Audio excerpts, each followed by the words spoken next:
Hey guys, আসসালামু আলাইকুম। আজকে আমি চলে আসলাম 300 ফিটে।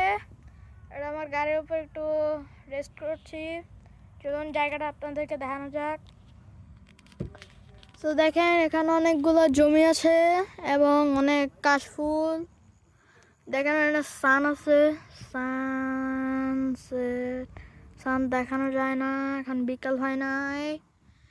তারপরে যে এটা হচ্ছে আমাদের জমি, নামটা মুছে গেছে।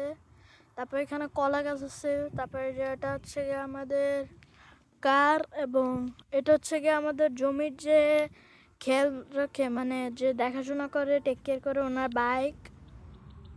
খুব ফালতু বাইক, আগেরকার যুগের বাইক এটাই আসছিল। গাইজ, আপনারা কি লজ্জাপতি গাছ দেখবেন? দাঁড়ান, সরি, লজ্জাপতি ফুল দেখবেন? দাঁড়ান, এই সাইডে ওয়াটার আছে, ওই সাইড দিয়ে যে দেখাই আপনাদের। দেখেন লজ্জাপতি গাছ, এই যে দেখেন এখানে লজ্জাপতি গাছ অনেকগুলা। দেখেন, এটা দেখেন, এটাকে একটু ধরবো, দেখেন তো অফ হয়ে যাবে। দেখছেন অফ হয়ে গেছে? তারপরে করলাম, দেখেন অফ হয়ে গেল। তারপরে যে এখানে আরেকটা আছে, দেখেন এটা জাস্ট একটু টাচ করলেই অফ হয়ে যায়, একটু টাচ লাগলেই অফ হয়ে যায়, কারণ এটা লজ্জা পায় প্রচুর। তারপরে যে এখানে আরো আছে,